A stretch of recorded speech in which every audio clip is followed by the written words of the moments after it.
Good evening, and welcome to the 2022 A.S.W. Rosenbach Lectures in Bibliography.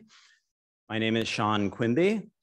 I'm Penn Library's Associate University Librarian for Special Collections and Director of the J.I. Kislak Center. We're honored to have Oxford University's Peter D. McDonald with us these next 3 days and to hear him discuss the secret life of books. I want to begin tonight by thanking the advisory committee that selected Professor McDonald for its outstanding work curating the series in recent years. Many of you attended Michael Suarez's fall lectures on printing abolition, and will also attend next year's lectures by Rutgers University's Leah Price. These important programs give evidence to the committee's deft stewardship of the Rosenbach lectures. And so I say thank you again to David McKnight, John Pollack, and Dan Traster from the Kislak Center, Jerry Singerman from Penn Press. The press is, of course, a longtime partner on the series, and they're here tonight with books from its material text series, as well as Peter Stallybrass, Jim Green, and Rita Copeland. I'm also glad to tell you that we've welcomed a new cohort of advisory committee members and that this group has already begun planning for the future. It includes Penn faculty members Glenda Goodman, Whitney Tretian, and Devin Patel, as well as Jesse Erickson from the Morgan Library, formerly of Delaware, and Penn graduate student Cassidy Houlihan. I hope I pronounced that right. I thought I saw her out there. Good. Okay. I'm equally excited to let you know that they've invited NYU's Elizabeth McHenry, an accomplished scholar whose work focuses on the histories of African-American reading and print culture, to deliver the Rosenbach lectures in 2024. And Professor McHenry has accepted that invitation. And finally, I want to thank the committee chair, Lynn Farrington, the Kislak Center's Director of Programs and Senior Curator, for her tireless and inspired work on behalf of all of our public programming. Indeed, even as we settle in for these next 3 days of Rosenbach lectures, she is busy preparing for a symposium next week that will be the first of many leading up to the nation's semi-quincentennial in 2026. Co-sponsored by the McNeil Center for Early American History, Teaching Independence seeks to bridge the divide between academic research and the K-12 instruction about the American Revolution against the backdrop of political misinformation and classroom censorship. You can register for that and for many other events this spring on the Kislak Center webpage. Now I'm going to turn things over to Whitney Tretian, an assistant professor of English at Penn. Her work focuses on the history of the book and other text technologies, exploring the past to better understand the present media environment. Her exciting new book, Cut, Copy, Paste, accomplishes this end by, quote, journeying to the fringes of the London print trade to uncover maker spaces and collaboratories where paper media were cut up and reassembled into radical bespoke publications. Drawing on the field of philology, she applies the much newer methods of media archaeology to 3 case studies of, quote, densely intermedial text objects that defy simple binaries like book versus manuscript or domestic versus mechanical. In doing so, she helps us think about the book as a synthetic publishing technology that materially gathers and processes the past for future readers. You can purchase a print copy of Cut, Copy, Paste from its publisher, the University of Minnesota Press, and other retailers, and an open access version with all manner of add-ons, including illustrations, data sets, visualizations, and interactive features is also available on the press's website. As you've likely already surmised, Professor Tretian's scholarly wheelhouse is the digital humanities. In this space, she works across media and disciplines to ask questions that bear directly on bibliography and book history. Cut, Copy, Paste was written with support from an NEH Mellon Fellowship for Digital Publishing, an NEH Open Book Fellowship, and the Price Lab for Digital Humanities here at Penn. She has co-edited Provoke, an online home for creative, critical projects by makers, documentary artists, and sound scholars whose work presses at scholarly boundaries. Its print companion, the more soberly titled Digital Sound Studies, published by Duke University Press, and the digital zine Thresholds that seeks to generate, quote, provocative collisions of art and ideas. And indeed, the courses she teaches here at Penn pursue similarly kinetic ends. If you follow her on Twitter, you know that students in her Introduction to Digital Humanities class have just posted an online project about The Umpire, a newspaper written and published by inmates at Philadelphia's famous Eastern State Penitentiary from 1909 to 1970. We're fortunate to have such an exciting and imaginative scholar here at Penn. Here serving on the Rosenbach Advisory Committee and introducing us to Peter McDonald and his lectures, which could not be more provocatively titled, The History of Sex, The Lure of Literature, and Scant Cream. Please join me in welcoming Whitney Tretien.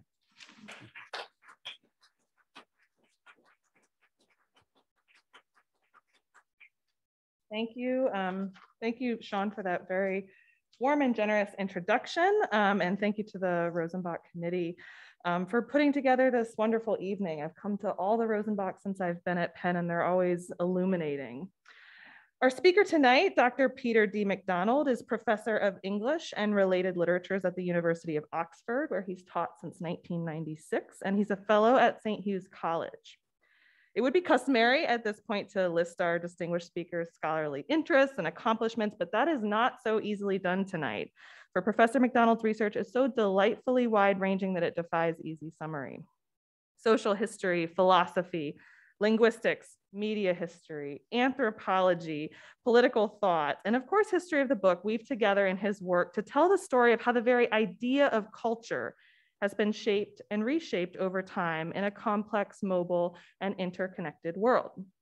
In his first book, British Literary Culture and Publishing Practice, 1880 to 1914, published as part of the Cambridge Studies in Publishing and Printing History, Professor McDonald examined the early publishing careers of Joseph Conrad, Arnold Bennett, and Arthur Conan Doyle, unraveling the complex networks of relationships among writers, publishers, reviewers, and readers. Professor McDonald shows how literary critical interpretation can never be thought apart from a history of the book, something I imagine we're all sympathetic with, which is also in his work necessarily a form of social history. This is an idea that he and I imagine many of us here tonight share with Donald Mackenzie, the great bibliographer who taught us that the making of books is also the making of societies and cultures. It's fitting then that Professor McDonald is also the co-editor of a collection of Mackenzie's essays, Making Meaning, along with Michael Suarez, our Rosenbach speaker last year. In Making Meaning, Professor McDonald and Professor Suarez helped bring Mackenzie's most influential essays to a wider audience, including printers of the mind. And in doing so, they cemented Mackenzie as canon for a new generation of bibliographers and book historians. I read Printers of the Mind through Making Meaning. In his next book project, Professor McDonald turned to the question of censorship in apartheid South Africa.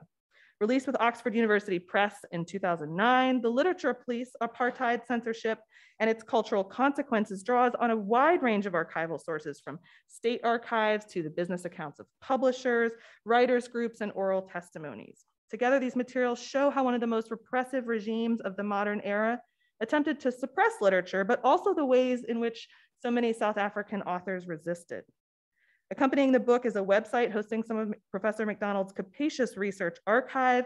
Browsing it, one really senses materially how he thinks in terms of vast networks of competing social and cultural energies.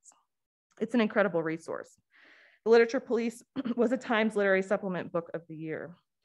Professor McDonald's most recent book, released by Oxford in 2007, is Artifacts of Writing, but just listen to the subtitle, Ideas of the State and Communities of Letters from Matthew Arnold to Xu Bing.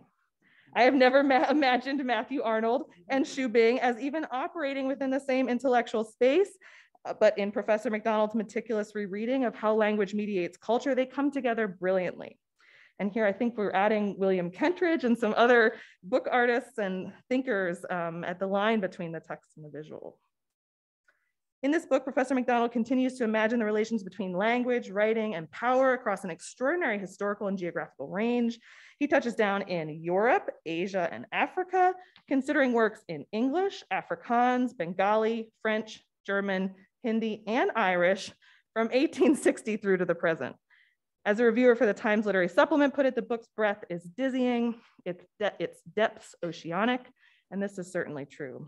In addition to his acclaimed monographs, Professor McDonald is the author of dozens of articles in both academic and popular venues on topics as diverse as William Butler Yeats, Maurice Blanchot, law, African book history, Pierre Bourdieu, and Victorian novels.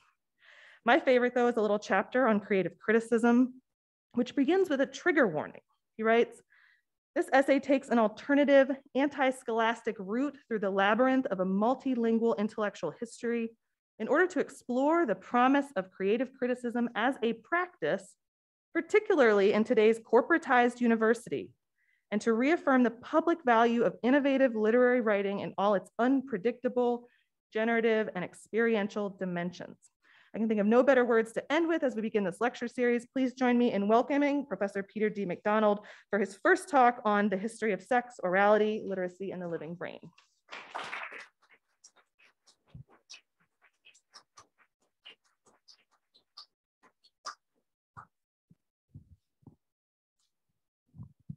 Thanks very much for that. Always interesting when somebody introduces you and you suddenly start to make sense of what you were doing in a way that I wasn't able to do so before. I feel confident, I think, in saying that the other one, the one we've just heard about, called Professor McDonald, is honored to be invited to give this year's Rosenbach lectures. And I know he'd like to give special thanks to David McKnight, Lynn Farrington, Sean Quimby, and Eric Dillalogue for making it all possible, even in these turbulent and trying times. Thanks too to Whitney for that very generous introduction. Established just over 90 years ago, this lecture series commemorates an entrepreneurial scholar who dedicated his life and wealth to a great cause, collecting rare books and manuscripts, above all, some of the most celebrated European and American artifacts of literary writing ever produced. In fact, for me, Rosenbach was at first not the name of a person, let alone a lecture series, but of a manuscript, now identified as EL4.J89UL922MS, the author of which was characteristically touchy when it resurfaced for auction in January 1924, selling for $1,975. Rosie Brooke, he bought a book, though he didn't know how to spell it, Joyce wrote archly to Harriet Shaw Weaver a few months later. Such is the lure of literature to the lad who can buy and sell it. For all the Wakean play on Rosenbach's name, this throwaway jibe does Joyce little credit. Yet one alliterative phrase, the lure of literature, got me thinking. First, about the complex life of books as commodities of a special kind, and then about my own rather uncertain place in that life. For Dr. A.S.W. Rosenbach, books and other textual artifacts had clear value, not simply as investment opportunities, as Joyce would have us believe, but as essential parts of a cultural heritage worth preserving for future generations. For the other one, the one I see listed in library catalogs under Peter D. McDonald, they're equally prized objects of study. And given his career as a salaried academic, the sine qua non of his professional life. But what about me? I found myself asking, where exactly do I fit in all this? If you've been following the debates within book history over the past 4 decades or so, then my place seems clear enough. I am the figure in the far left box of the communications circuit the book historian Robert Darnton first proposed in 1982, soon after giving his own first Rosenbach lectures. Though competing with a host of others in the same box, purchasers, borrowers, clubs, libraries, my presence is not negligible, as the broken line completing the circuit intimates, and as Darnton explains in his gendered way. The reader completes the circuit because he influences the author both before and after the act of composition. As Darnton acknowledges, however, models, these are his words, have a way of freezing human beings out of history. So knowing my place in the circuit doesn't take us very far. In fact, for Darnton, the chances of us getting much further are not good. The difficulty lies with reading itself, he later noted. We hardly know what it is when it takes place under our nose. Wittgenstein agreed. The use of the word reading is, of course, extremely familiar to us in the circumstances of our ordinary life, Wittgenstein remarked in the Brown Book, before adding in parenthesis, it would be extremely difficult to describe these circumstances even roughly. Darnton, who was thinking mainly about how readers in the past made sense of the books they read, felt it might be possible to give a plausible account of reading's external circumstances, say via a history of libraries, printing, or censorship. The real challenge, in his view, lies with the more elusive process of what he called inner appropriation. In fact, he thought this ultimate stage in the communication circuit, as he now called it, may remain beyond the range of research. Since this fugitive inner world is very much my world, it looks like I'm fated, on Darnton's terms, to be something of a vain hope for book historians, a dream endlessly deferred. Since Darnton made those observations in 1996, the digital revolution has changed the external circumstances of reading, writing, and their mutual entanglements forever. It has also changed my role, if not my place, in the circuit. On the revised Murray and Squires digital model from 2012, I am now no longer a reader, pure and simple.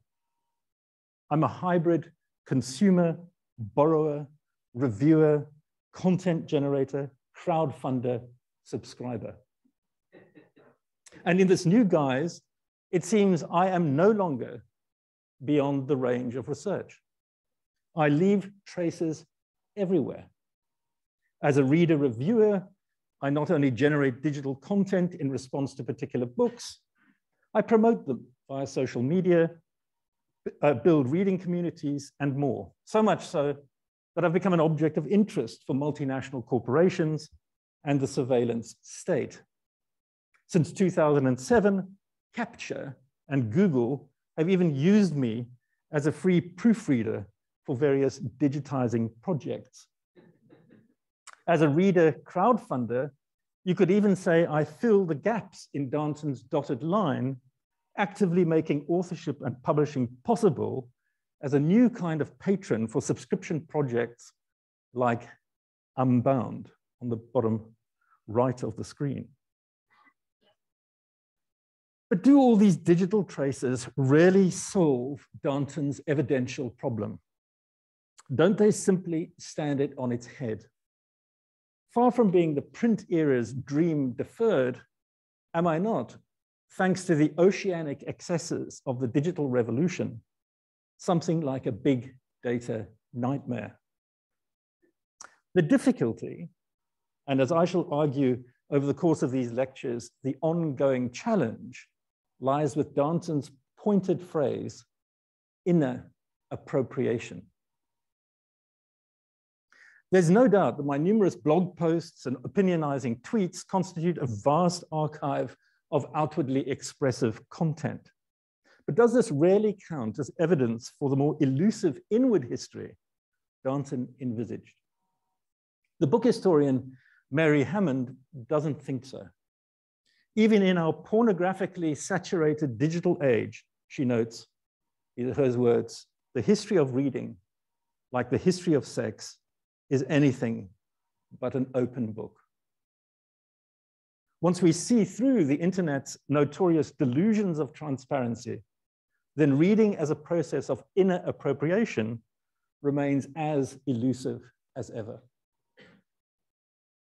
And yet, as the linguist Michael J. Reddy powerfully reminded us just a few years before Darnton proposed his communication circuit, this inner world is where culture, including the literary culture Dr. Rosenbach wished to preserve, rarely lives.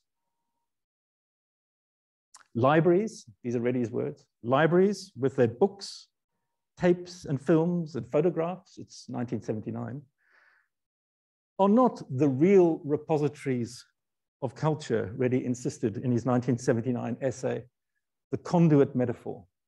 Since, he says, he goes on, there is no culture at all unless it is reconstructed carefully and painstakingly in the living brains of each new generation. His conclusion is perhaps even more apt for our digital age. We do not preserve, these are his words again, we do not preserve ideas by building libraries and recording voices, or we could now add, by loading everything onto the internet. The only way to preserve culture, says Reddy, is to train people to rebuild it, to regrow it, as the word culture itself suggests, in the only place it can grow, in themselves. I hope Reddy's words will keep echoing in your own living brains throughout these 3 lectures. If we look back from the 1990s to the claims made by some of Darnton's more exuberant predecessors in the nascent fields of media and book history, then Darnton's caution about capturing the experience of reading as inner appropriation looks even more creditable. Take that icon of the 1960s, Marshall McLuhan. Over-civilized Western man, hypervisual creature of phonetic writing, benighted Finnegan, mesmerized by print, even schizophrenic.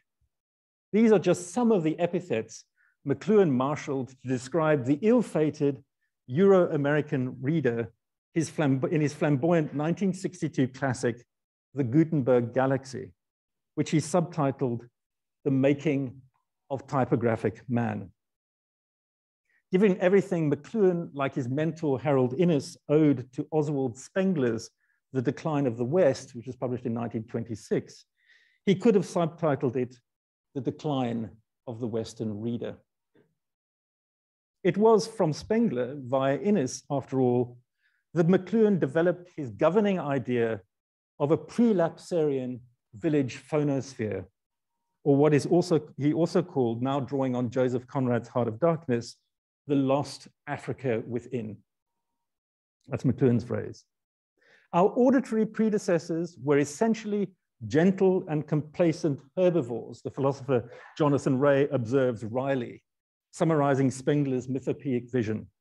Whereas we ocular moderns, again, Ray's words, have become aggressive predators. McLuhan agreed, blaming Western man's initial predatory turn on the Greek invention of the phonetic alphabet, though tracing the ultimate fission of the senses, as he put it, to the era of mass print production, which in his view signaled the triumph of the visual over the audile tactile. To make matters worse, the new technology also fueled the rise of nationalism by driving the ascendancy and standardization of vernacular languages in Europe. Hence McLuhan's Joyce-inspired vision of typographic man as a monstrous ocular nationalist, a one-eyed cyclops bred of ink, paper, and print. Other leading figures in the emergent fields of media and book history look back to ancient Greece in equally colorful terms, while drawing a very different and far more triumphalist conclusion. Jack Goody, Ian Watt, and in certain moods, Walter Ong, celebrated the advent of the Greek writing system because it formed the essential basis for many characteristic cultural institutions in the Western tradition. Those are what and goodies words. The completely phonetic alphabet, Ong added, favors left hemisphere activity in the brain, and thus on neurophysiological grounds fosters abstract analytic thought. Too bad for Confucian philosophy, and indeed the Chinese writing system, which Ong confidently predicted would be replaced by the Roman alphabet once Mandarin became the standard language of China. Ong's position in these debates was in fact more ambiguous than this suggests, in part because an undercurrent of Spengler-Innes McLuhanite catastrophism continued to run through his work. For one thing, in his effort to rescue orality from literacy's imperialist gaze, that's his word, as he put it in his 1982 primer, Orality and Literacy, the Technologizing of the Word, Ong rehearsed the Spengler-McLuhan phonocentric fairy tale, reconfiguring it as an existential story of the living and the dead. The oral word, Ong notes at one point in Orality and Literacy, never exists in a simply verbal context, as the written word does. Spoken words are always modifications of a total existential situation, which always engages the body. Later, referring to a description of pressed flowers in Robert Browning's poem, Pippa Passes, he observes that the dead flower, once alive, is the psychic equivalent of the verbal, that is the written text. Despite his efforts to rebalance the orality literacy debate, this kind of language only bolstered the McLuhanite two cultures vision Ong spent much of his time trying to undo. Yet, as Ong immediately adds, there's a paradox. Because in this formulation, because the deadness of the text, these are his words, its removal from the living human life world assures its endurance and its potential for being resurrected into limitless living contexts by a potentially infinite number of living readers. Those are Ong's words. The living reader. Finally, I thought, someone with whom I might be able to identify. An unfrozen human being with a living brain. But once again, Ong's language, like McLuhan's, baffles. In this formulation, the ghostly written text, which Ong construes as the oral word's shadowy doppelganger, appears to haunt the human living life world, the living human life world, engaging actual embodied readers fitfully at best. This is Reddy's conduit metaphor reworked as a Christian allegory of the incarnate soul. By contrast, Ong's living reader seems more than human, possessing as she does an almost godlike power to raise the dead. No doubt, to pursue the logic of his underlying conduit metaphor, by performing the everyday miracle of incarnation we simply call reading aloud. So when it comes to the field of book history, the jury in the case of the missing reader is still out. For book historians, it seems I have either to reconcile myself to remaining forever absent, an elusive specter of inner appropriation never quite in Darnton's picture, or I must agree to being present in terms I find implausible, even alienating. Who, after all, would willingly self-identify as Goody's paragon of Western thought, McLuhan's one-eyed monster, or Ong's oddly superhuman living reader? What to do? Having reached an impasse among the book historians, I decided to direct my inquiries elsewhere. Taking my cue from Reddy's living brain and from Ong's forays across the other notorious two cultures divide, I turned to contemporary neuroscience, where I was amazed to find myself fascinatingly, even copiously present. A marginal concern among a few pioneering outliers in Ong's day, it turns out I am now a vast and flourishing field of scientific research. You could even say I've become something of a celebrity. Where book historians fear to tread, just recall Darnton on not knowing what goes on under our nose, a new generation of scientists has boldly hypothesized, experimented, imaged, and analyzed, shedding light not just on the reading brain's astonishing complexity, but on some of its innermost secrets. Recognizing the wider public importance of their work, which touches on everything from dyslexia to the impact of digital media, some of this new generation have ventured beyond the lab, the journal, and the conference circuit, addressing non-specialist audiences in trade books, TED Talks, and other popular platforms. Over the past decade or so, Stanislas Dehaene, Daniel Willingham, Marion Wolf, and others have led the way, highlighting the policy implications of their work, particularly in the field of education, as well as its practical consequences for parents, caregivers, and teachers. True, their Kinsey report on reading as an act of inner appropriation is still some way off, but by opening Mary Hammond's closed book, they have initiated a wholesale reappraisal of the meaning and consequences of literacy, with implications for readers of all kinds, including the so-called ordinary ones, who are anything but. Given the humanistic lineage I've sketched so far, I'll focus briefly on two basic tenets of this scientific endeavor. For the neuroscientists, first of all, the neuroscientists have relegated what we could call Spengler-McLuhan et al.'s sensory literalism to the dustbins of a pre-Copernican worldview. It is, of course, still the case that non-Braille readers like me access writing in all its forms and media primarily through our eyes. But we process these extraordinarily intricate visual stimuli with ever-changing, densely internetworked brains. Whether you take the most schematic outlines, like the Granger and Holcomb on the left, or the most detailed magnetoencephalographic images from, say, Corneliuson on the right, the idea that we literate moderns are essentially, let alone rapaciously or imperialistically ocular, simply does not add up. Partly for this reason, many contemporary neuroscientists have turned against whole language or look-say approaches to early learning, putting their collective weight behind phonics instead.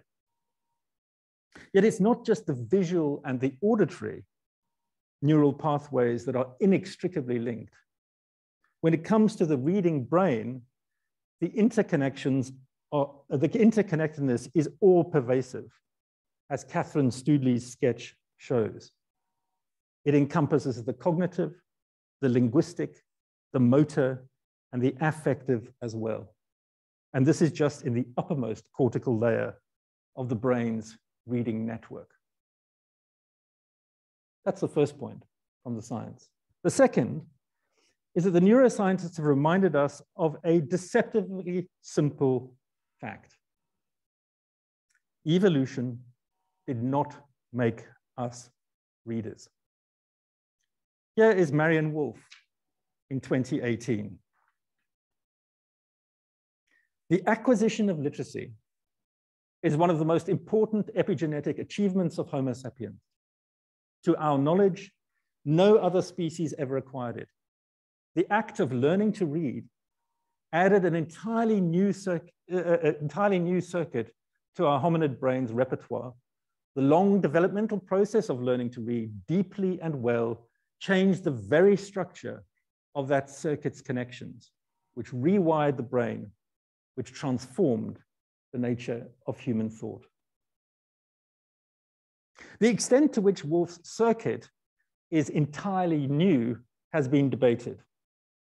For Stanislas Dehaene, it's possible that the visual word form area, otherwise known as the brain's letterbox, is in part an effect of what he calls neuronal recycling, whereby the more primordial pathways for vision and attention, say, that evolution gave us, the ones enabling newborns very quickly to recognize their mother's faces, for example, or hunter-gatherers to follow animal tracks, are repurposed for reading. Whether a modification or a new edition, one thing is clear. The letterbox, the visual word form area, is inextricably biocultural. Inner appropriation, in other words, begins as a culturally triggered neuronal transformation with, as Woolf notes, radical consequences for human thought. There's something familiar about all this, especially the way Woolf, in the paragraph that I've just read before, moves effortlessly from literacy to rewiring to the transformed nature of human thought. Isn't this Ong and McLuhan all over again? Woolf raises this prospect herself. Later in the same book, which is centrally concerned with the effects of digital media on the brain, she references their work in passing while upbraiding herself for coming to it rather late.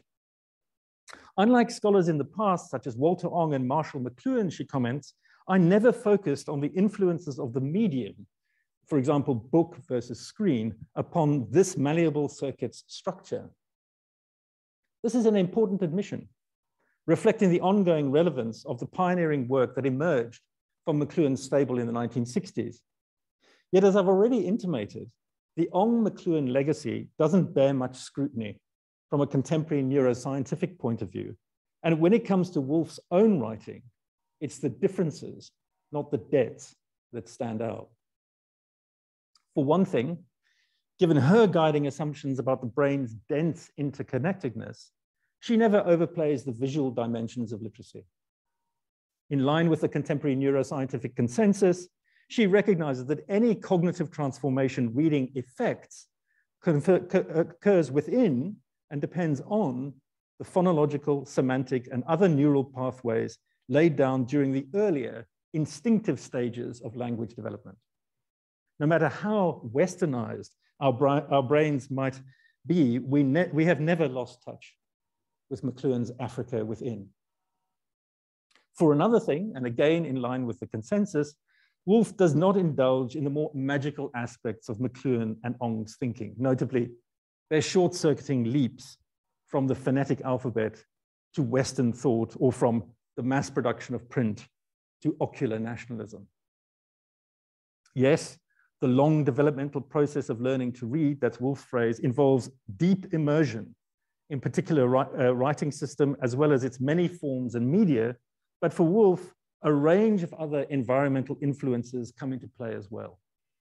These include the social world into which each potential reader is born, the ways in which they're taught, the reading materials they encounter, and the unique passage they chart through the graphosphere's many galaxies over the course of their reading life. A moment ago, I said I've become something of a celebrity in the field of contemporary neuroscience. That was, of course, a way of speaking. Thanks to this extraordinary body of work, we certainly know more about what is going on under our noses when we read, but what we know tends to be both generic and artificial. This is perhaps inevitable, given the methods, preoccupations, and constraints of this kind of research. For the neuroscientists, the main object of study is the reading brain, at best differentiated by age, child, adult, writing system, English, Mandarin, or disability, dyslexia, hyperlexia, etc. Moreover, when they design strictly controlled, repeatable experiments to, say, track the brain's lightning flash impulses as it connects graphemes to phonemes, they tend to rely on simplified reading exercises, often using only words, pseudo words, or random letter strings. If they use any longer sequences of text, they generally require their obliging subjects to read a short passage on a screen while lying preternaturally still in an MRI scanner, like a mummy in a sarcophagus.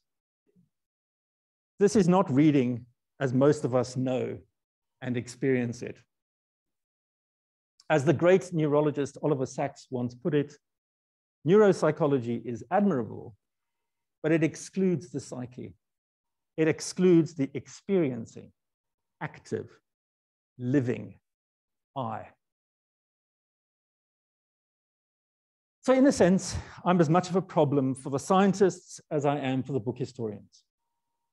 Still, the insight neuroscience now affords into the biocultural processes of inner appropriation have, in my view, changed the conversation about reading in fundamental ways. More than that, they have opened up possibilities for a new cultural and historical investigation into Darnton's ultimate stage of the communication circuit, and consequently, a new historiography of reading. Since this will necessarily involve some element of life writing, we could call it a materialist autobibliography. I'll spend the rest of this lecture and the next two developing a series of notes towards such a writing project. But I hope one central tenet is by now already clear. Following the science and contra Ong, the alternative historiography I am proposing recognizes that for literate societies, digital as well as pre-digital, writing is as much a part of the living human life world, Ong's words, as speech. Moreover, given the neuroscientists' claims about the brain's interconnectedness and plasticity, literacy modifies a total existential situation, which always engages the body. Again, those again Ong's words, but again, contra Ong, who associates this kind of modification exclusively with orality. The need to come to terms with embodied experience for readers and writers alike, I would argue, has acquired a new urgency today as well, given recent advances in machine learning and artificial intelligence, adding a further digital factor to Ong's mix of literacy and orality. You could even say that for living brains like us, clarifying the difference between AI and BCI, or artificial and biocultural intelligence, has become something of an existential imperative. There is, of course, still the nagging question of evidence, which remains as challenging as ever. To address this, I will draw on an eclectic range of sources: institutional and publishers' archives, digital and print artifacts, published research, but also family folklore backed up by personal memory, as well as correspondence with the editors of school anthologies, former teachers, fellow initiates into the secret life of books, and more. At times, I may even turn to my professorial doppelganger, though for the most part, I'll keep him in the background where I think he belongs. He is, after all, a latecomer to my formative story. In my experience, he also tends to be otherwise occupied. Typically, when I look into his world, I find myself eclipsed by the ethos, protocols, and expectations of his professional community, relegated at best to the status of a slightly embarrassing secret sharer. So you could think of this as a hijack lecture series, or the revenge of the repressed. One final point about evidence. I have called these sources as if they are merely a means to an end or archives to be plundered. The opposite is closer to the truth. Like the external circumstances to which they sometimes point, they are an integral part of this story, which is necessarily as individual as it is social, as internal as it is external, just as it is inescapably biological and cultural. This anti-dualism is central to the science, as we've already seen. It's also implicit, I think, in Darnton's economic metaphor of appropriation. Appropriation, according to the Oxford English Dictionary, involves the making of a thing private property. The making of a thing private property. Presumably something originally public, held in common or shared. The English language, say, or a piece of writing, or a book. In the time I have left today, I'll sketch the early chapters of this biocultural story. From the very beginning, indeed with the question of the beginning, the science introduces complications. In my case, the first hitch can be best described by an ingenious experiment conducted in the 1980s involving expectant mothers reading to their unborn babies. One of the 3 stories used for this experiment happens to have been my own early favorite. Dr. Seuss's 1957 classic, The Cat in the Hat, which I'm very pleased to see is still prominently displayed for sale in the UPenn bookstore. For the purposes of this experiment, the mothers were asked to read their designated story aloud to their unborn baby twice a day during the final 6 weeks of their pregnancies.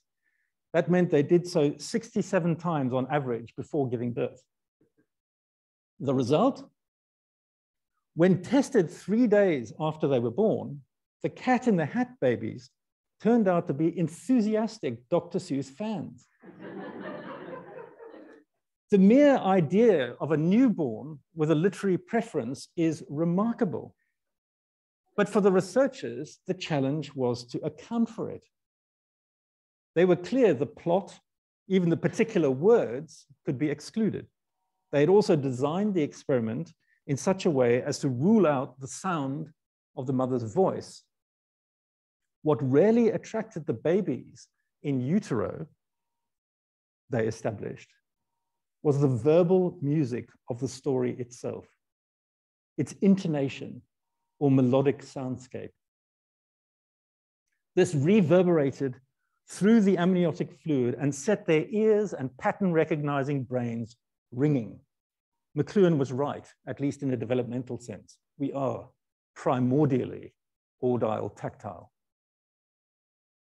What bearing does this have on my own biocultural story? For Tony de Casper and Melanie Spence, the scientists responsible for this research, the experiment showed that the inner appropriation of specific linguistic properties, melody or prosody in particular, begins before birth. The sound of the language gives kind of much more meaning to the phrase mother tongue. From inside the womb, these properties are inevitably auditory.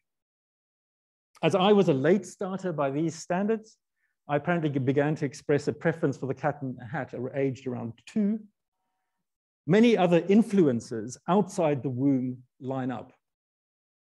My aspirational mother's belief in reading as a cognitively enriching cultural practice, the familiar sound of her accented voice, the affective and social benefits of jointly engaging in a shared activity, as well as the physicality of the book itself, with all its alluringly surrealistic illustrations.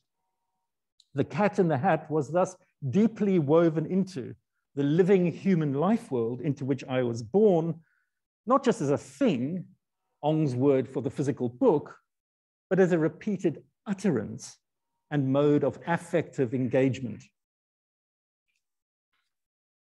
According to the science, it was this total bodily, not just oral, immersion that set the long developmental process of inner appropriation in motion, shaping my malleable brain and giving me a neurological head start, even as a pre-reader.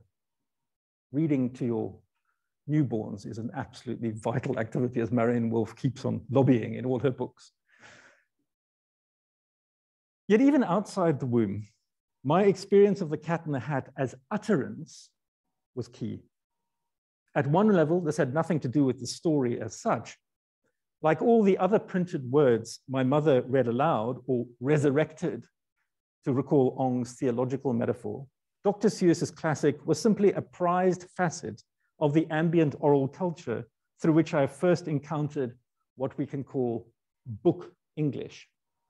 That rather strange, always varied dialect found in printed books. Who, after all, speaks like this in real life?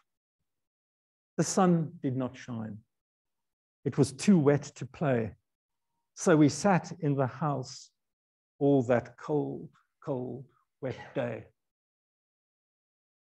At another level, the story's specific soundscape was decisive, especially in neurological terms.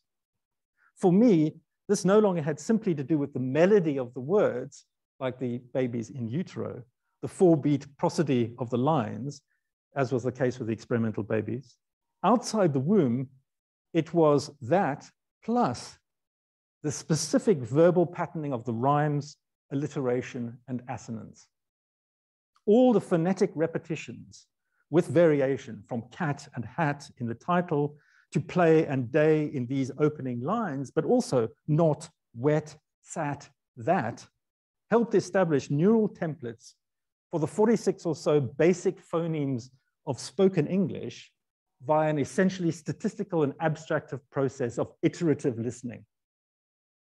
True, these simple accentuated sound patterns were not peculiar to the Cat in the Hat, or indeed to the many other early varieties of book English I internalized. I had a good repertoire of nursery rhymes, for example. They also featured prominently in the child-directed language adults tended to use when speaking to me, otherwise known as parentese or motherese, another major influence on early language learning. These two stylized sub-varieties of spoken English, one essentially oral, the other book-based, complemented one another. Working in concert, they nurtured my brain's increasingly specialized phonological pathways, sharpening my capacity to segment the individual sounds of English, once again preparing the way for my initiation into the mysteries of its writing system. Increasingly specialized is the key phrase here. As the neuroscientist Patricia Koo put it, we are all born, audial citizens of the world, is her phrase, capable of hearing the sounds of many languages. But between the ages of 6 to 12 months, the ambient oral culture begins to transform the cosmopolitan brain's evolution gives us, gradually making limited first language monolinguals like me ever more specialized citizens of a single phonosphere. That a printed book was among the agents of this neurological refashioning, in my case, is vital for the purposes of the argument I'll be developing over the course of these lectures. Books, I'll contend, are not simply conduits for ideas. They do things to us, including change our brains. In the first instance, this was, of course, the book as utterance, performed by my mother in her guise as Ong's living reader. But as my professorial research assistant discovered much later, the book as thing, or more accurately as commodity, contributed as well. As it turns out, the effect the Cat in the Hat soundscape had on my brain was very much part of the author's, or initially the publisher's, plan. Responding to a crisis about literacy in 1950s America, which centered on the Cold War rivalry with the Soviet Union, William Spalding, the director of the education division of the Boston publisher Houghton Mifflin, commissioned Theodore Geisel, AKA Dr. Seuss, to write a children's book, drawing on a specific list of 225 basic words, mostly short monosyllables, and Geisel actually ended up using 223. The idea was not simply to produce a livelier and more engaging alternative to the Dick and Jane primers that had been a staple of US primary education since the 1930s. The publisher's plan was to push back against the dominant look-say pedagogic method and following the very successful Soviet lead to promote phonics instead. The Cat in the Hat was the result. It was an instant success, at least among children and parents. Teachers committed to the old ways were more resistant, making it, as the literary critic Louis Menon comments, these are his words, one of the Cold War's most potent unguided missiles. I prefer to think of it as a letter posted to my 2-year-old brain's still non-existent letterbox in an unaddressed envelope.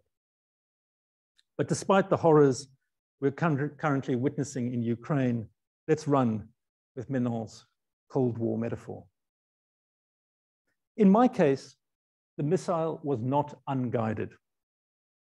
It followed an elaborate but traceable trajectory we can track backwards from the moment it entered my ears as a sequence of designedly iterative sounds, having just passed through my mother's eyes as an organized arrangement, not of mere printed marks, but of meaningful words. All this was possible because she bought the British edition, first published in London in 1958, from the Central News Agency in Pinelands, Cape Town. After Collins, the British publisher, working within the essentially colonial book trade networks of the time, negotiated the rights with the American publisher to sell their own edition across the whole Commonwealth. This is according to the traditional markets agreement of the post-war era established in 1947. Thus guided, the Geisel-Spalding missile hit what we can safely call an unintended target over 12,000 kilometers from its launching site, my pre-reading brain. The consequence, as the ultimate stage of that hybrid oral literate communication circuit would extend it from Boston and New York to Cape Town via London, one small neurological part of me will forever be a collateral fragment of the Cold War. Unlike Louis Menon, I can't claim Dr. Seuss played a decisive part in the next turning point in my biocultural story. For Menon, the Cat in the Hat, or more precisely, its second most frequent word, and, marked the magical duck-rabbit moment he stepped across the threshold separating pre-readers from novice readers. I'm using his words here. I knew the phonetic value of each letter, he recalls, about his experience of the Cat in the Hat. What I could not figure out was how you got from those 3 discrete sounds to the sound blur and. I remember the moment the switch was flipped and da turned into and. I said to myself, so that's how you do it. It's the moment you awake to the realization there is a world available through print. My own grapheme phoneme epiphany was more mundane, but no less magical. For me, the duck rabbit was not and, but stop. And the medium was not a book, but a conspicuous instance of environmental print to which my mother frequently drew my attention.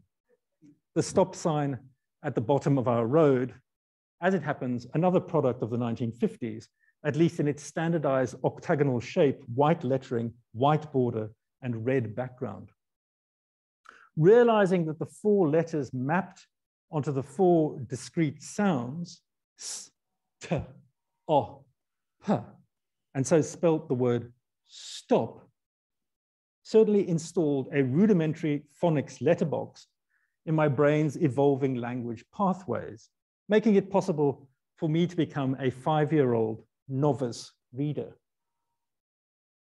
As a form of environmental print, however, the stop sign also made me start looking more closely at the densely written world in my immediate neighborhood, which, as my mother regularly pointed out, included many other everyday inscriptions, not just in English, but in Afrikaans, though none in German or isiXhosa, the other languages I frequently heard spoken. As my letterbox expanded, decoding most of these public signs became easier, but comprehending others remained a lifelong challenge. I'll return to the difference between decoding and comprehending in my next lecture, which is entitled The Lure of Literature, Books, Histories, and the State.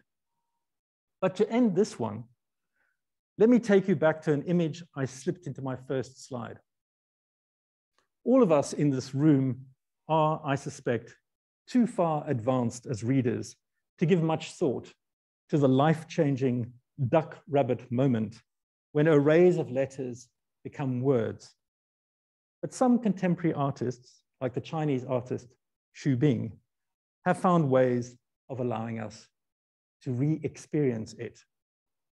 So I'll end by letting you consider this again.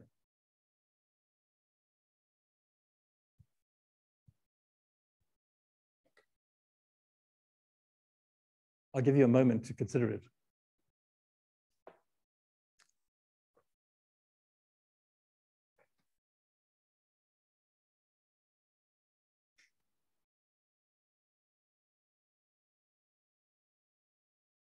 If anybody wants to have a shot at reading it, please do.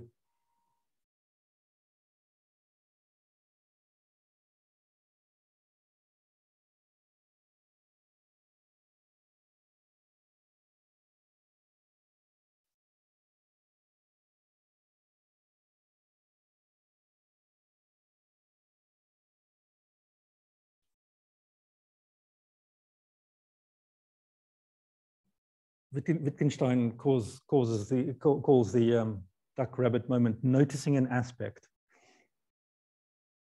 I don't see any aspects being noticed dramatically in the audience, so maybe it'll be a little bit easier if I show you this.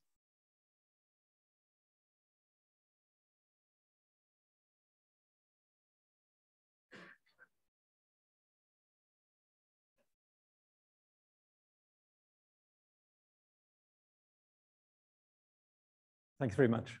I hope you'll be able to come tomorrow.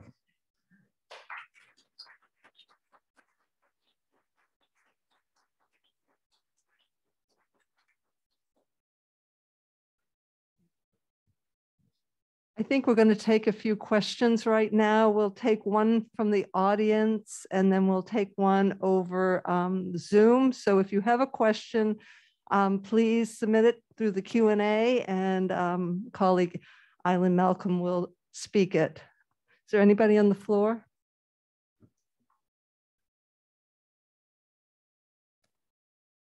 No questions at this point? Oh. I'll try something just to get a conversation started. Thank you. Fascinating, complex, and a lot to think about. Thank you so much. Just since you brought us visually the page of the Cat in the Hat, I thought I would ask you about visuality, even if that wasn't your major focus tonight, because that page works as a picture, yeah, doesn't it? Sure. And it worked on your 2-year-old self as a picture, presumably. Yeah. So where do we see visuality in your account so far? Thank you so much. In all these Q&As, I'm going to have to make sure, partly because of course I want you all to come tomorrow, that I don't give too many spoilers. But it's very clear, and in fact for the next kinds of books that I start to talk about, that the combination of word and image in those children's books is absolutely key and was absolutely key to a kind of post-war. You know, they'd always been there in the Dick and Jane primers, they'd been there, but the issue of realizing a visual world as fully and as attractively as possible became absolutely key early readers, in the post-war era, and in particular, as technology became more readily available for color printing and those sorts of things, and you could end up with some, as we'll see, some really beautifully produced books from an image point of view. But that is all about giving young children readers a pleasurable experience and a way of engaging with the artifact physically. And I can actually remember this. I mean, obviously much older than 2, but I can remember, going through these books, the Dr. Seuss books. I remember this vividly, but I also remember the Green Eggs and Ham, which was a complete, an intense experience, and also a deeply puzzling one, visually. Just purely, in a way, more than the Cat in the Hat, because the Cat in the Hat has just got these wonderful, bizarre, surrealistic images with absent mothers and present cats talking. But the Green Eggs and Ham, that was just the puzzle of green eggs and green ham. Visually, I can remember that sticking with me intensely. And so, yeah, in terms of the engagement and interest in books, the combination of the visual art, the artwork and illustrations, but also actually even down to, as we'll see tomorrow, even down to the typeface and font used for the writing. And so long before I could read the Cat in the Hat on my own, I was leafing through the pages on my own, even when it wasn't being read to me and being pointed at and so on. Yeah, it was absolutely key. All right, we do have one from the chat. What kind of consciousness occurs when this grapheme phoneme epiphany occurs?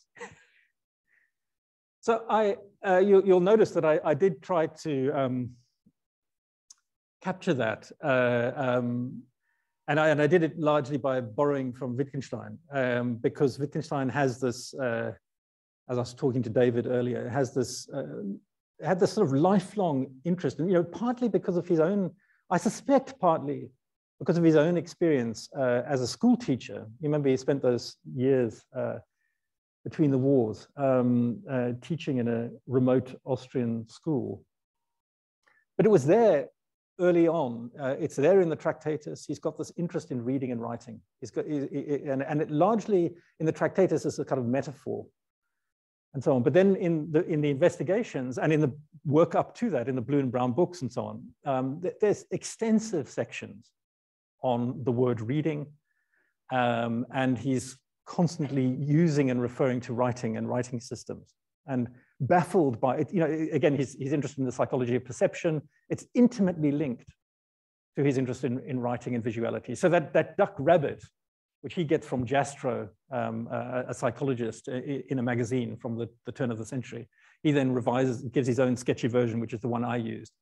So it's very, and I just try to represent that as the moment that we see the key thing with the duck rabbit is you can only see it as a duck or as a rabbit.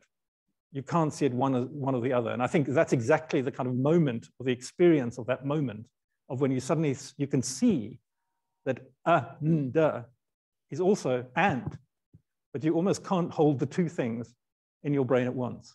So it was trying to get that sense of how we relate to it. And of course, for all of us, this has now just become internalized and fully automatic. We just don't even notice these things.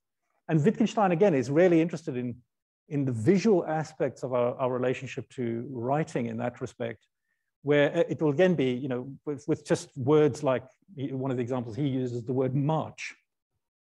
And again, for him, it's not a duck rabbit. He also got an illustration of a cube, which he then says, if you surround it with different text, paratext or captions, the cube can mean many different things. And he says this, and the implication, he doesn't spell these things out, but the implication is that in a sense, when we say the word march, not just say the word march like that, you immediately think quick march. But if I say February march, then you've immediately got a different march in mind. But visually, it's the same thing, but it's shifted again. So and again, we just don't even think about these things. And Wittgenstein is interested in the stuff that we don't think about, trying to de-automatize our relationship to writing in particular, but visual culture in general. Yeah. I don't know if I'm the only one, but I don't ever remember having had a duck rabbit moment. Yeah. For any word. For me, it was like being a hunter-gatherer and looking at a track in the sand, yeah, or looking at a sky to predict the weather. Mm-hmm. It was just all natural. And extending that, the elementary words, extending them would be like going, assuming that what you're seeing here is the same as over a hill, mm-hmm, or 5 miles away, a track in the sand, mm-hmm, looking a certain way. So how do you explain this? And everybody's not having the same kind. Absolutely, yeah, absolutely. I don't, there's no requirement to have it. I mean, and of course, I don't remember my duck rabbit moment either. I remember that because of being told it by my mother. But I do remember, I do have another example, which is my own son, who had exactly the same moment in a more extraordinary circumstance in many ways. Because my mother was an aspirational mother pushing me in all sorts of directions, and she would take me to things and sort of try to get me to decode them. But in his case, he was sitting in the back of the car, and there used to be an electronics firm in the UK called Comet, and we just happened to be stopped at a traffic light, and he was glancing across at the hoarding for the shop, and he was sitting in a child's seat at the back. And he just suddenly said, Comet. And that was the moment. But of course, it's not a prerequisite. And in fact, I loved your description because it's that issue of tracking things and following, and they can be much slower processes. They're not that sort of sudden noticing an aspect in Wittgenstein's terminology, that duck rabbit moment. There doesn't have to be that decisive moment, but it can build up slowly. And the key thing is that once you start to find your way and start to recognize things, then again, the thing that the neuroscience has shown is that one of the things that happens with you become self-driven as a reader. You can books start to teach you much more than phonics courses or reading. Once you reach a certain stage of independence or just working your own way through things, it's just, and again, as you say, it's exactly right. You're recognizing this, it's making the connection there, developing those patterns. And it is, and again, I think one of the remarkable things that we all do this differently. There isn't a standard way of doing it. Yeah. There's another question. I don't know. Yeah. Is there a point where machine learning and computers reading texts approach human reading? Yeah, that's a wonderful question. So it's I always find it reassuring, and I'm also really interested in the position that the neuroscientists take on this, particularly Stanislas Dehaene, but also Marianne Wolf, the kind of things that they talk about and write about in these things. They are very confident that we are very far away from the world of machine reading in any sense. So you just think about, for instance, the visual aspect of simply recognizing. There's in fact a very recent, I have a blog where I put up various things to do with this. There's a very recent, the last 3 or 4 years, bit of technology where it's to do with they call it neural networks. So it's the latest stage in machine learning, which is getting very close to the independent, just machine teaching itself. So this is the most sophisticated visual recognition that there is. And it gets completely sidetracked and can't deal with the illustration, a photograph of an apple with a piece of writing saying iPod in front of it. And it simply says iPod. It can't deal with the ambiguity, isn't it? So they're confident that we're a long way off. But the other thing that I think about it, and it's one of the reasons why I was thinking about this lecture series and trying to find a way of describing this is machines just simply don't experience, even the word doesn't write, experience the world contextually in the way that we do. And in the way that then forms our brains, of course, deeply intense. That they're simply not even beginning to think about that kind of possibility, about the, so there's two things really. One is the, there isn't there's incredible machine technologies that do specific tasks impressively well, AlphaGo spectacularly, and defeating the best players. That's the kind of media story. But actually the ordinary stuff that our brain does, like, from being a newborn and starting to just be able to assimilate your language and start to hear it, and the incredible power of, from very little data, abstracting the sound patterns that then start to give you the architecture of the language. That they can't replicate that at all. And it's of course just happening instinctively for newborns inserting themselves. So that's one thing, the incredible abstractive generalizing power based on very little data, not big data, small data, that they generalize very quickly and start to say, oh, I start to hear as a sound and pick it out as a phoneme. Just starting to do that phonemic awareness. That's the one thing. And the other thing is just the deeply embedded contextual situational learning, which makes all of us unique in a way that cannot be replicated by machines yet. But you have to say all these things yet with qualifications. Thank you for this wonderful talk. At the risk of going into the biocultural weeds, your account of the experiment of mothers reading The Cat in the Hat to their unborn children in the womb, of course, brings to mind also the recommendation that you play Mozart to your unborn baby. Mm-hmm. And so I'm wondering,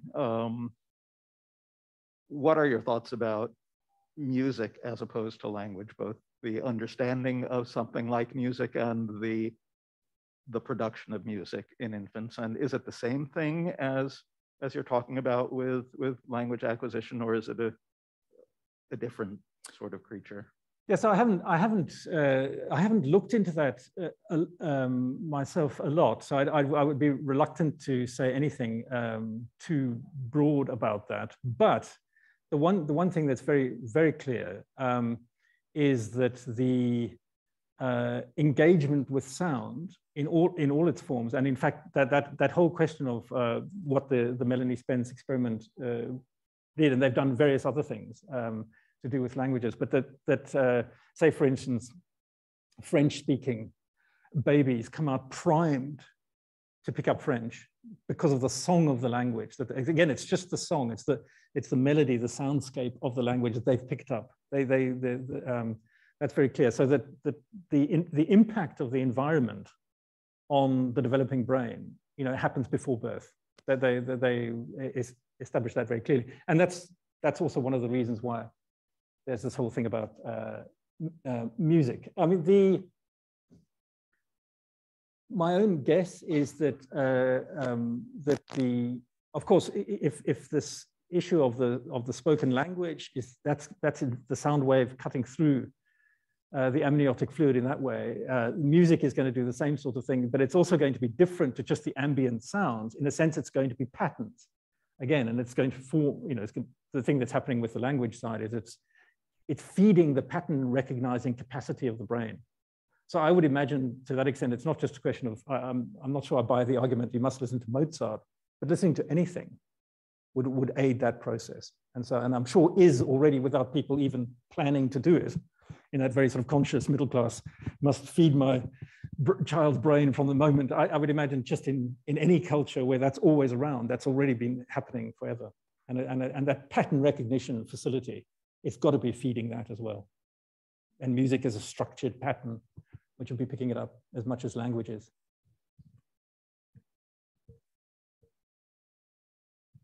Yeah, thank you for this talk.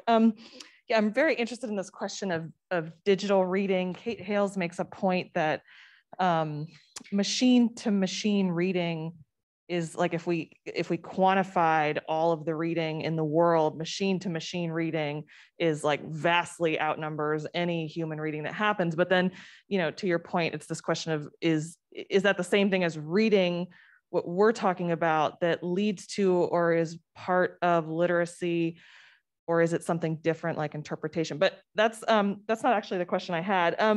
Depends what you mean by the word reading. Yeah. Right. Exactly. I mean, this is exactly what's at stake, I think. Well, which is Wittgenstein's point. Exactly. And the fact that he was an engineer exactly is not irrelevant. Right. Yeah. Right. He's interested in machines. Exactly. Yeah. So, but that wasn't my point at all. I have a 14-month-old at home, and we read together every night. I just completed Moby Dick with him. We started when he was 1, and it took us 413 days, but we just finished it. Wow. But I read to him from my phone because I don't almost ever use print books anymore. So I have the Kindle app on my phone. We read on my phone, and he notices that I turn the page by swiping with my finger, right? So he now wants to tap the phone to turn the page with his finger. And at some point he's going to learn that that's turning the page. It's going to be a complete skeuomorph for him.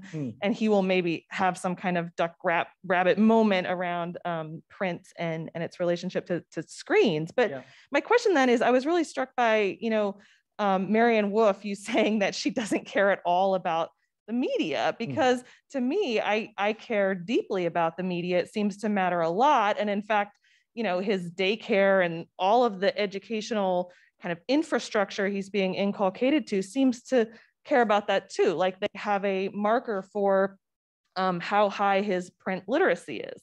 And he, I'll be honest, has not gotten high marks on his print literacy. He doesn't really care about print books. Now he's too young to make strong claims about this, but I do think it's interesting that, like, you know, he has such a developed relationship to my Kindle app compared to other people I know, but to the printed book, it's just not something we sit down with him and use as much. So I'm interested in where you land on this idea of whether the media or medium still matters. Yeah, I mean, I think I may have not phrased it very well, but Marianne Wolf's beating herself up for not having paid attention to the medium in her latest book, which is 2018, which is all about the effects of digital technologies on the brain. So, and it's in many ways it's a passionate plea, not for physical books. It's not that over any, but for long reading. That's the thing that she's most worried about. And it's targeting a sort of a general readership, and so it's got a strong advocacy point about the importance of deep, immersive, long reading, and you clearly believe in that as well. If you're reading Moby Dick, I can't think of a more extraordinary moment of immersive reading. But I would say absolutely. I mean, it's got to be in all sorts of ways because again, once we start to think in this less, get away from the old simple sensory model and start to see that it is the brain is connecting up everything, including the tactile. So when you're reading, a physical book, the experience of that, so for me, definitely it would be. And with my own children, I remember, the issue of having the physical book and with the illustrations, that going as well, because I mean, you're doing something extraordinarily advanced in all sorts of ways, because I presume it's not an illustrated text and there's no pausing over illustrations and it's long, continuous narrative. But I was reading sort of, sorry, I'll plug a new wonderful New Zealand collection of stories called the Harry McClary books, is what my kids' favorites were. And they were also rhyming and short poems with wonderful illustrations. And those were completely absorptive. And the whole physical experience. And so it's engaging the whole body. And the key thing is that different media engage the whole body in different ways. And I think we are all coming to terms with what those differences are. And my own view is, multiplicity is the thing, not one thing or the other, but all sorts of different possibilities. But I'll end with one small anecdote, which I did just happen to see broadcast on television news of a group of primary school in the UK, a group of primary school teachers a couple of years ago being interviewed about literacy at the first reception stage in Oxford primary schools. And one of the teachers, well, I mean, all of them confirmed this, said that yes, for the first time, we're now getting children arriving at school who encounter a book for the first time, and their first impulse is to swipe the page. Yeah.